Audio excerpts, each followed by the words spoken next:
you want to do, man? It's totally loose. Nice. You know. Well, far away. Yeah. So here we are in 29 Palms, California. My first time out here. It was a pretty cool adventure. Just heading into the barren, burning desert, coming out to see Eric here, who I'm just meeting for the first time today. Yep, sitting out in 100 degree weather. I guess it's just 100 degrees is not bad. Hanging out, looking at his different plants, the oasis that he is planting out in the desert here. Yeah, getting there. It's going to be a while, but when it gets there, it's going to be rad. So I'm learning how much of a multifaceted guy Eric is. But yeah, this is the 4th installment of the Adapt and Thrive series, which is all about how people have risen up to the changes that COVID brought in their lives and did what they felt called to do in order to create a life where they feel like they're thriving and they can be alive in their creativity. So Eric Brown here is a musician, a gardener, a fixer and procurer of many different things, and I'm sure there's more facets to you that I will discover. Yeah, I think sometimes I'd rather just learn something than hire somebody, so I end up just learning lots of shit. Yeah. YouTube. Yes. Great. YouTube Academy. You can learn anything you want. Yeah, just learn a few different videos, not just from one. That way you cross-track. So, I usually start these surrounding, with what people's lives looked like before COVID. But I actually want to start this by just kind of asking you, man, like, what drove you to come out here? The silence. It's great. I mean, also building the future and building a real asset. Like, you were talking about, I'm a fixer and procurer of things. Like, I get a lot of stuff for free a lot of the time, like RVs and campers and motorcycles and things that are like one little click away from being worth way more. Like I had many RV that I've gotten for free that in 3 or 4 days sold for $5 or $6 grand. Wow. And it just was amazing to me that it was like for instance, one had a 90-cent freeze plug on the back of the motor that went bad. Yeah. And it took me like 8 seconds, like just to tap that one out and tap the new one in, and that was it. So it went from like was that a free one? Yeah. So it went from perfect, free to like fully functional. Yeah. I mean, and I was already driving and everything. Even with the bad freeze plug, you could only drive it for a short time before it would overheat. Yeah. I mean, not badly, but before it would start to get mad. And then we got it from wherever the hell it was, like in Apple Valley or something like that, back to Los Angeles, and I finally took the engine kind of hood thing off of the RV. It's inside the camper, and I just looked and I was like, oh yeah, this is a huge hole in this brass freeze plug. I just hit it out with a screwdriver and then got one and knocked it back in, and that was it. That was the only problem. Nice. Did you turn that one around? Cool. Yeah, $5,000. Wow. Yeah, in probably less than 5 days. That's It was awesome. a kind of culty camper called a Chinook. Okay. So it's just sold super, super fast. Nice. But but you were in LA though, right? Yeah. And how long were you living there? For a long time. Well, the first time I went to college in Southern California, and then I lived in Los Angeles for probably like 8 or 9 years, and then I was like a waiter and a musician, like half and half. And when you do something halfway, you never kind of move in it, Right. So I spent all these years like thinking I was buying myself time by having a waiting tables job that paid me really well, but really it was just like comfort. Yeah. So I got stuck, and then at the end of that time, I just, it was time. I loved waiting tables too. I worked for great chefs, and it was like really fun. So I got to the point where I was like, I need to quit this job, or I'm going to start to hate it. And it wouldn't have been the job's fault. It was like my fault, And so then I was also in a band that was coming to a close, but we had just completed a record. Yeah. And there were songs that I'd written, so I was like, that can be a very bittersweet spot to be, man. Yeah, I always just wanted to tour. The work has concluded itself, and you can sense that the band is about to die. Yeah, exactly. Yeah. I know it's pain, my friend. Yeah, they didn't want to tour. They're like studio guys, and it paid off. I think in everybody's favor, But I wanted to tour. That's all I wanted to do forever, And so I just simultaneously job being not what I wanted to be. Oh no. Job being not what I wanted it to be, and then also this band situation, but having all this material and being like fuck it, let's just like get in an RV or get in something and start to travel and book your own shows and just have a fucking adventure, you know? Yeah. And it's like, that's all I've ever wanted to do. And you started doing that on your own? Yeah, Okay. yeah. And so, like, I had a lease that was almost done, but it was still in, and the guy wouldn't let me out of it. So I started to Airbnb it, and I found a pretty much free RV, a lot like that one, actually. And, same thing, like, you know, shitty fuel pump or something like that. It was like $10, and I fixed it, and it was like an amazing RV. I drove it 25,000 miles in 1 year. It just goes to, like, from what you've shared so far, man, it speaks to how when we want to go after something that is like really our dream, how actually close we are. It's like we're only only a decision or two away. That's never any of the things you think it is. It's not like money. It's not the opportunity. It's nothing. It's literally, have you decided you're going to do it or not? Right. And then once you decide, you start making the things happen. And the world starts giving you all kinds of shit too. Yeah. It's amazing. Like, it's beautiful. Yeah. It's great for me to hear right now too. Oh, it's beautiful. And the more you believe in the Disney-ness of it and shit, the more shit comes. The more it's crazy. I like that. The Disney-ness. Yeah, I haven't worked a normal job. I haven't worked any job other than my own craftiness in like 7 years. You know, it's been amazing. And once after the first year of not working a job anymore, I started to have all kinds of crazy ideas. For myself. Yeah. Like almost how you were saying that, like, when you started this journey, you're the first one, you had such positive feedback from yourself and the work you did on accident almost, you know? Right. And that the next time you went, more ideas were coming, more and more and more, you know, because the ball was rolling and you were believing in it. So it's like the gifts keep coming. So nice. So it sounds like you had this lifestyle pretty well built for yourself, like before COVID. Making the big change, leaving behind the things you sensed were like closing off, and then just doing what Eric wants to do.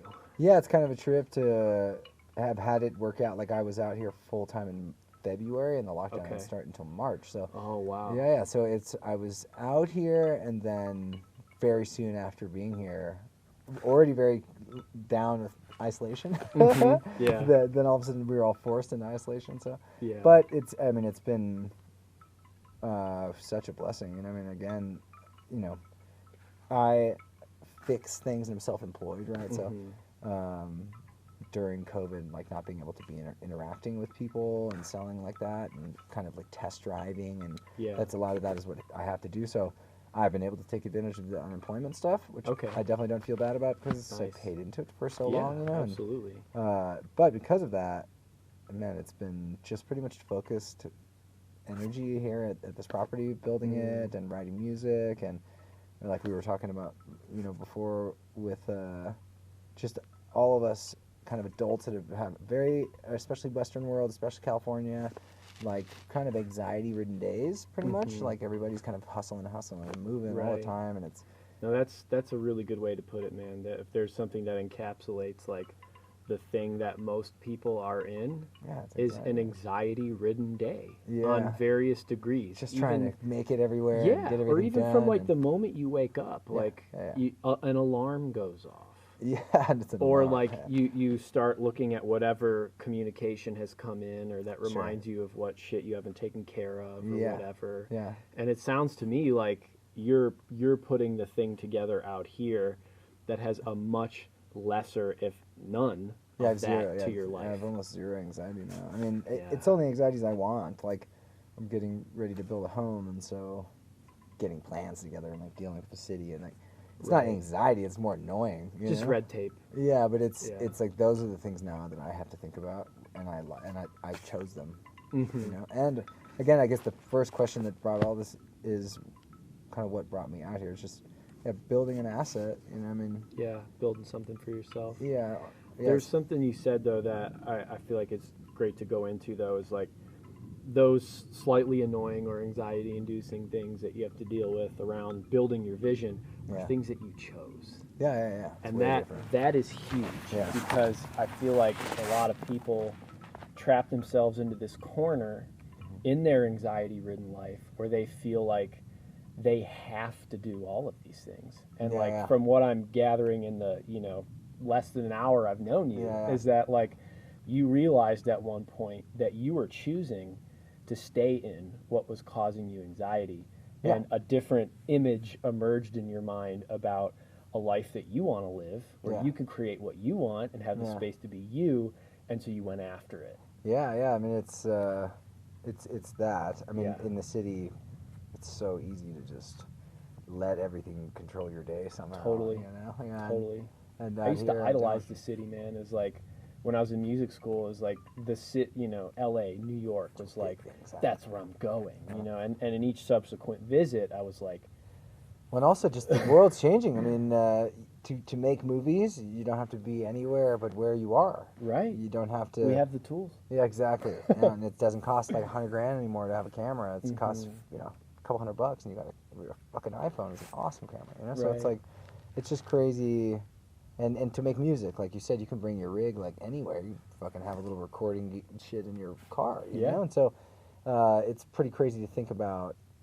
You know, you don't need to be in the city. You can be wherever you want. You know, I mean, the city really doesn't offer. I don't know. I mean, for me, anything outstanding. You know. Yeah. Parties are great. Great restaurants. Yeah. You know, that are hard Do you to ever come by feel outside. to go back? Well, I mean, I have a bunch of friends there, so it's just like I was just in Marina Del Rey on a boat for my friend Brittany's birthday. Nice. You know, so I still get back to the city and enjoy the fruits of it. You know.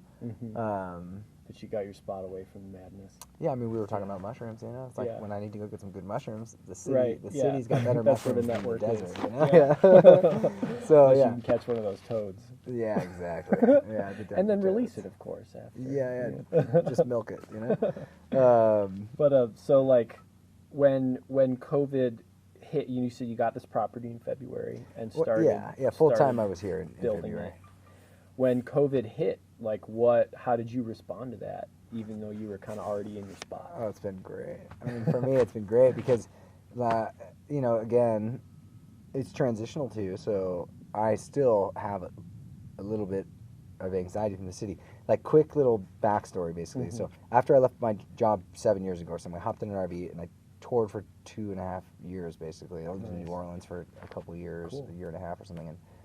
And then came back here, and during that time, again, I was in control of all my decisions. Like, I kind of made that decision then, like, to focus, right? And it worked really well. I wrote a great record, and I was out on the road, had crazy adventures, and made a whole nother family in New Orleans. And did you ever meet a Dave Hammer?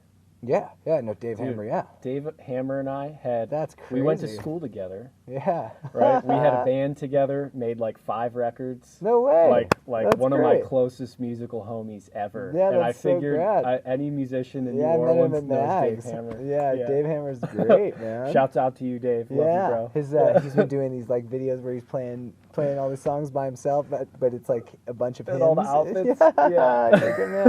Yeah, it's great, man. But and then I came back, and then I became part of a co-owner, but not founder. My buddy Matt was the founder of it. This record label called Beta Wave, and then I made records we made a record together. That's how we met. And then after making a record, we were always at shows together and just kind of cultivating goodness in the music scene.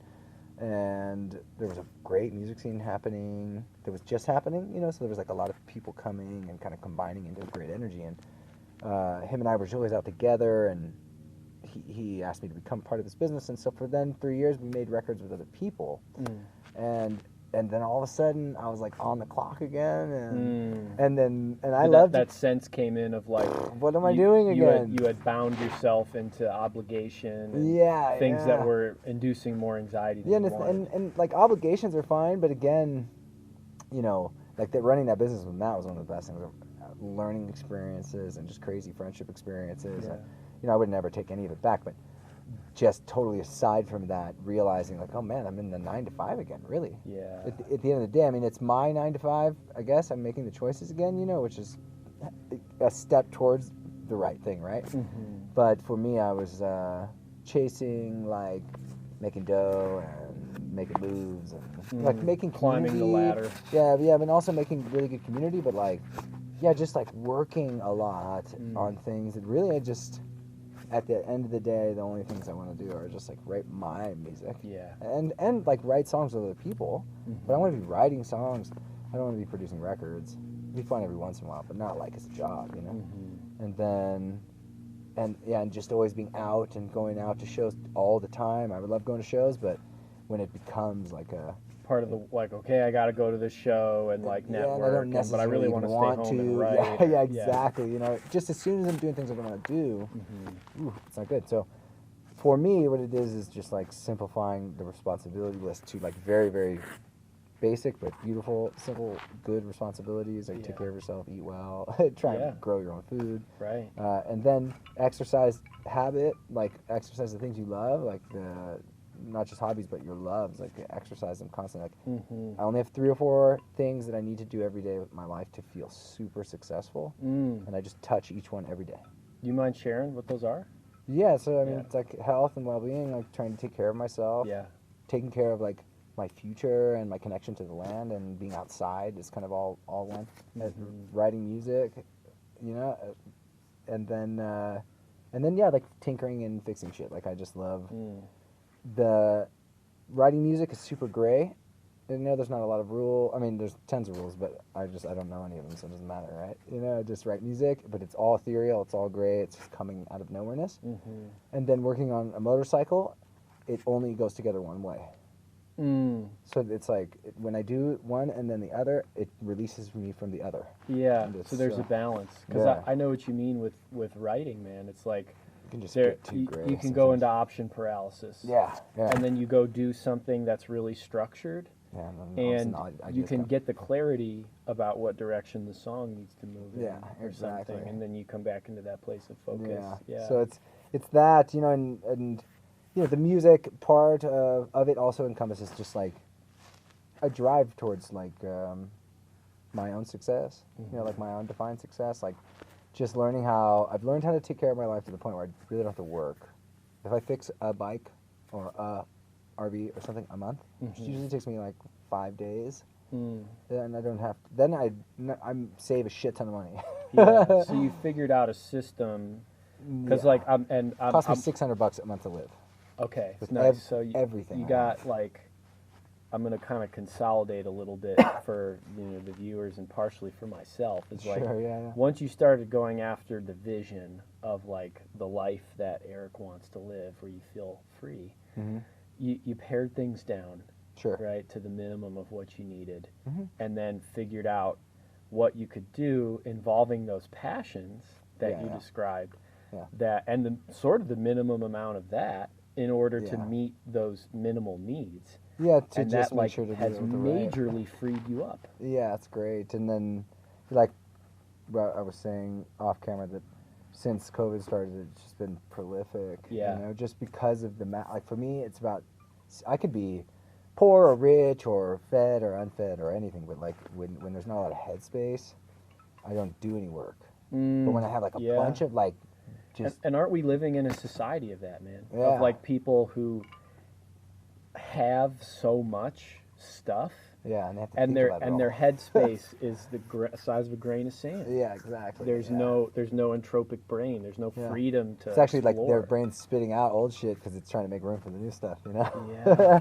So I mean, it's really simple to not really forget anything every day. Like a short little to-do list. I do my chores. I work on something here, and then I'm pretty much free the rest of my day, and I have to do whatever I want. So yeah, it's been really nice. And then COVID has been really interesting too because everybody else is looking for a way to get out of the city, and so I've had a shit ton of visitors, but like one at a time, you know, like one person, 2 people at a time. Yeah. And that's just been really, really great. Cool reflections, like from some super city folks, some super like thinking, oh shit, maybe I want to buy some land now, you know. And so it's just like been a gamut of people like coming to visit. It's been really, really fun. And nice. Yeah. So you're one of the people who's kind of encouraging the anxiety-inducing system to unravel. Yeah, yeah. Reset itself. but also in the same sentiment of thinking about how for the first time in really maybe the entire kind of Western existence, all the adults, or a huge, massive majority of them, are just getting.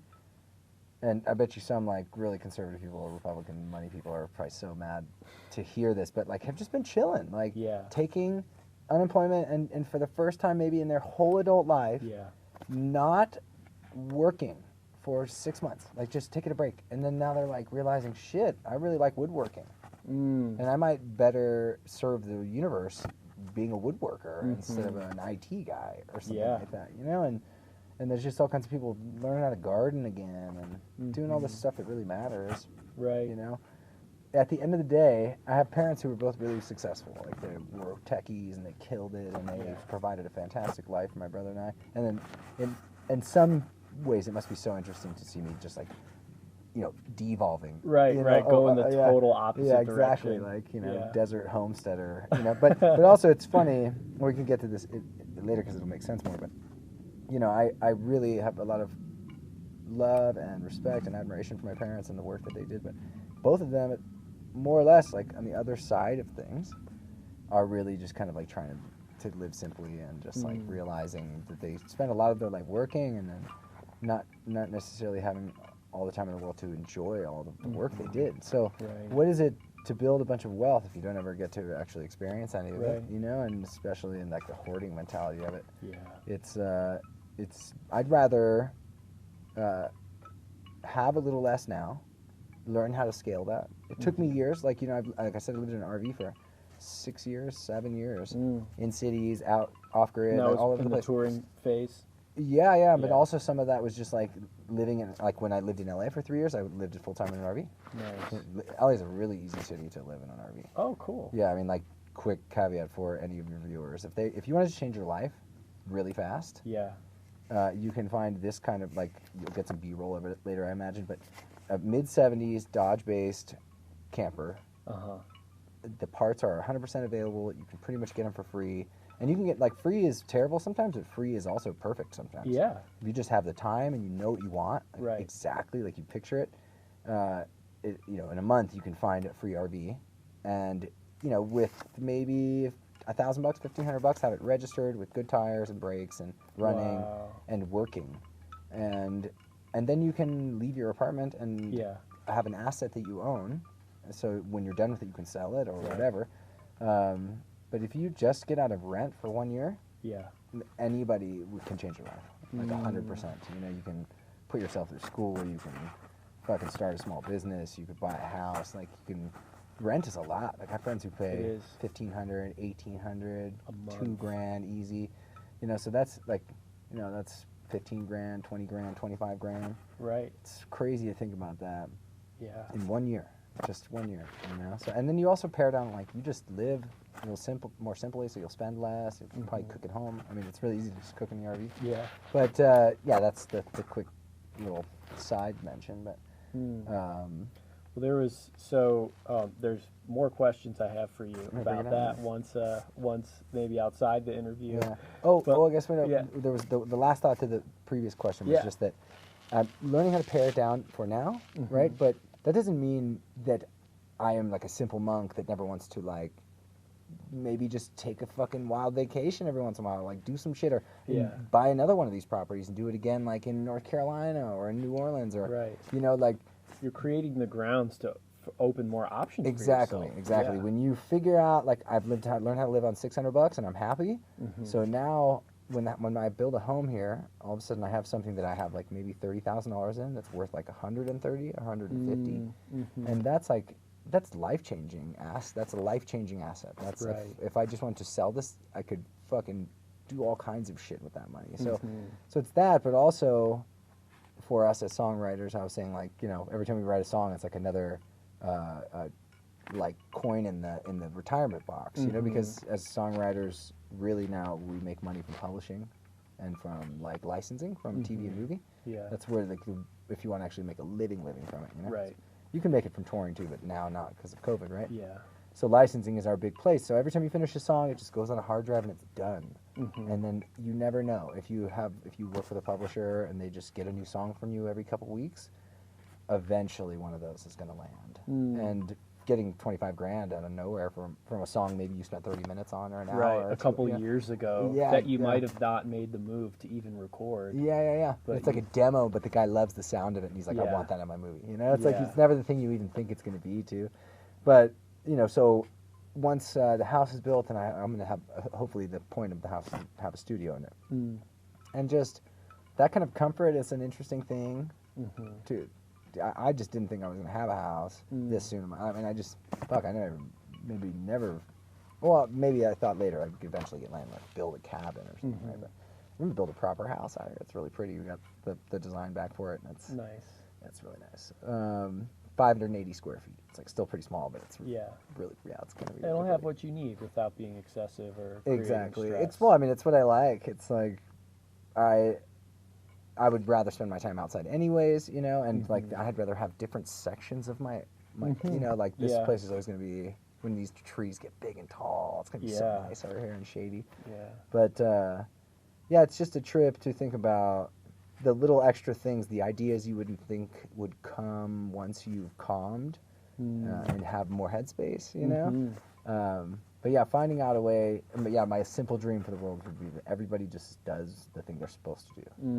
The thing they love to do, right? Everyone would be happier, everyone would be more productive. And we have this, like, people who are really entrenched in the system as it is now seem to have this fear that, like, if everyone's doing what they love to do, then it'll all just fall apart. Yeah, there's always going to be people that want to work at McDonald's. Like, honestly, I mean, it sounds funny, but there's people out there who, like, love being the manager there and killing it and, like, being the best motherfucker there, you know? I mean, some people don't want to do extra shit, but there's a lot of people that are, like, could be the next amazing something, but they just are stuck in a job because they have fear that it might not work. Right. Or they don't want to go through the rough phase between this and success. Yeah, the scary transition part. Yeah, but I mean, especially we're Westerners, so it's a privileged thing, but if you live in the U.S., more or less, like, if you jump out into the world and you try and make a go at it, you're more than likely to be okay. Like if it doesn't work, you can usually more than likely come back to where you were before and get a job again and figure it out. You know, I mean, for some people it's not the same. For ex-convicts and stuff like that, there's a lot of shitty rules. Blah blah blah. There's different scenarios,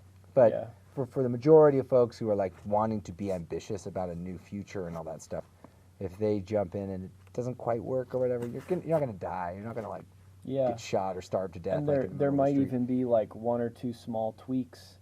Sure. Like we were saying earlier, one or two small decisions that once you make those, it can steer things back in the direction that you want to be going. Exactly. So as long as you don't give up, you just, right. Yeah, but that fear is paralyzing to a lot of people of like knowing what they should be doing and being stuck in what they are doing and just not seeing a way. Yeah, and I think that's been one of the major blessings of COVID, man, is that like people getting a break from their that version of their anxiety-ridden lives. That can't even work. Made them see like, oh, okay, there's other directions I could be going. And also the one you thought was safe, it wasn't really that safe anyways. Right. It all just fell through anyways. The illusion of safety has been another like common thread in a lot of these discussions. Totally. It's like we spend all this time constructing this version of something we think is safe and secure. Yeah. And then you just never know when that can crumble. Totally, yeah. You know. Yeah, I would just rather be living today, trying as hard. We were talking about that too, being a pastor, being in the future, and it's like the goal every day is to try my hardest to just live today, just today, and not think too much. I mean, have plans, have wants and stuff. Well, I see, like, in just what you've shared, man, I see a really nice balance of that in this life you've constructed. Like, you have a vision for, and that all centers around doing what you want to do in order to thrive in your life. Yeah. So you're making moves to keep growing those things, but it's not in this like frantic, hamster wheel kind of way. And I used to be like that too. I used to be that guy who'd like be trying to like explain like my next shit that I'm gonna do, like try and like, do you get it? Right. And then it feels good to like be able to see what kind of chilled that out, because I'm sure there's. There may be people watching this who are in that phase that are like honestly, ultra driven to do the thing and quitting the job I was doing, like, because it's the same. It's not the same for everyone. The job's not the same, but the experience is the same. Doing something you don't want to do every day, just stopping that. That's all. Yeah. I mean, everything else is logistics, and you'll figure it out. Especially if you just jump in. It's like learning language. If you just like move to Spain, you're gonna learn Spanish. Mm-hmm. You know, I mean, it's right. That's how it goes. You know, you'll figure it out because you'll try to flirt, talk shit, and right. order a goddamn drink, or ask for the restroom. And yeah, you'll learn quick. Yeah. You'll learn quick. So if you just go for it, that hesitancy holds so many people back, man. Yeah, I had a great friend though. I had this kid, Ed Mercer. He's great. Shout out to Ed. He it was really young when I was like 27, 28, and he was maybe like 21, maybe younger, maybe 18, 19. He was like what, like busboy or something like that, you know, or bar back. And it was like the day. I was like, oh man, I gotta quit. I'm gonna quit today. Yeah. So I hit that day, and he's like, well, what are you gonna do? And I said, well, I'm gonna go do this fucking tour. I'm gonna figure it out.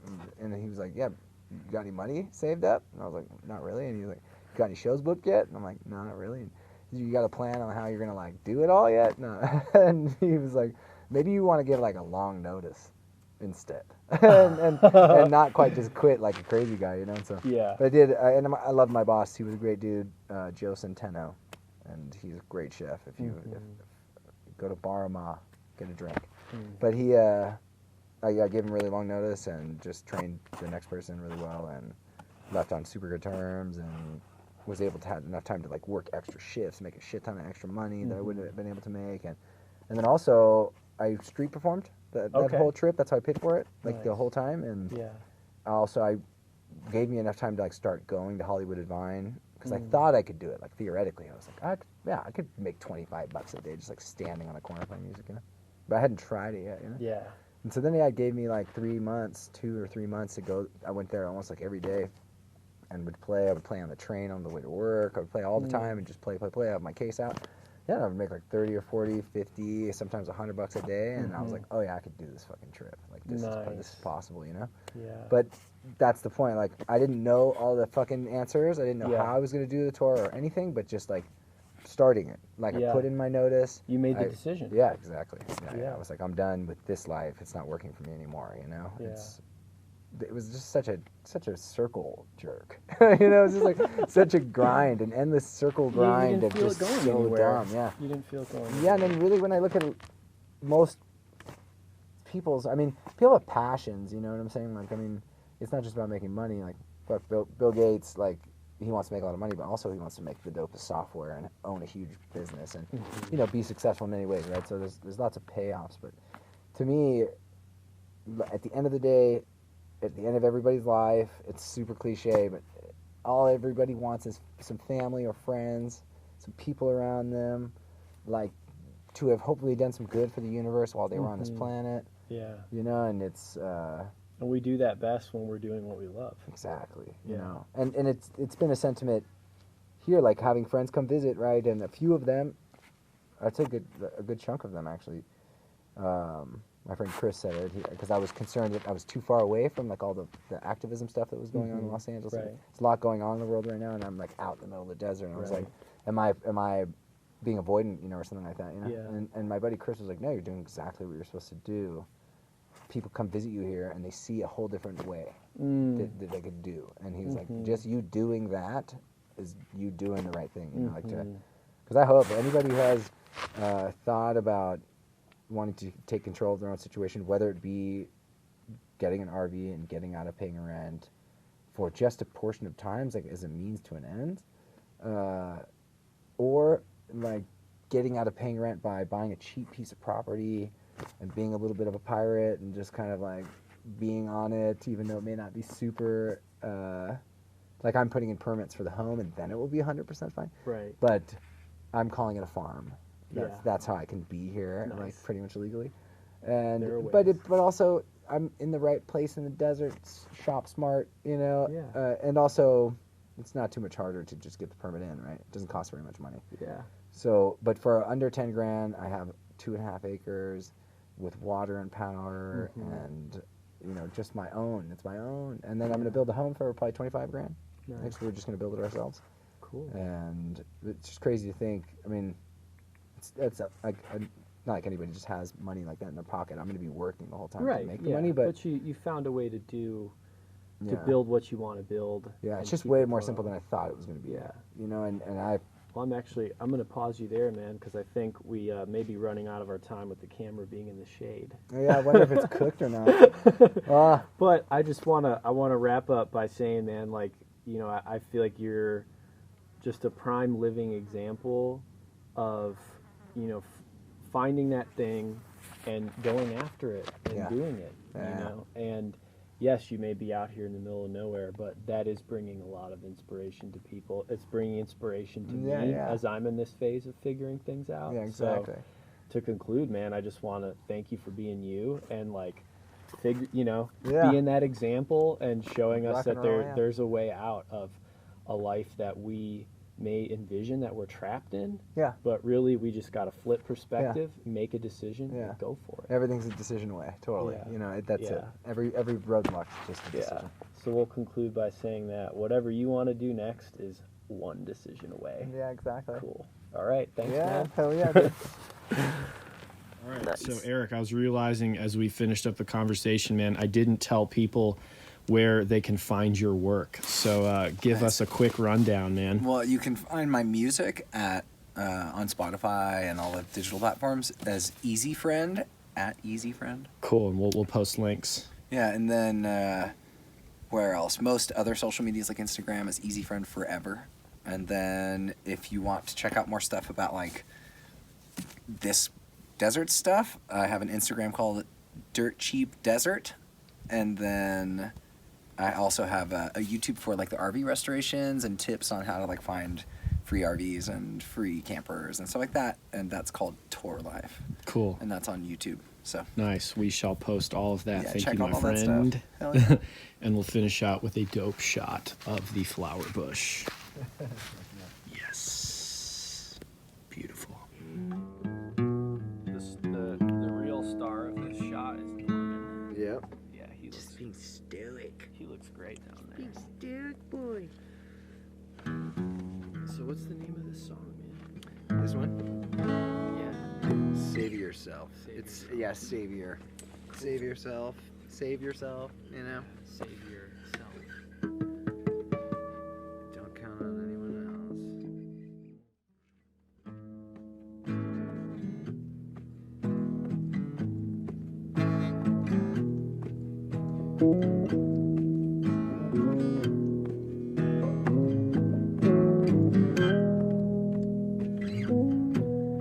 Rolling through town like a tumbling weed, burning up souls under her feet, watching the storm, looking for home. There's always room at the table for one more. No savior, go and save yourself. No savior, go and save yourself. 'Cause I'm no savior.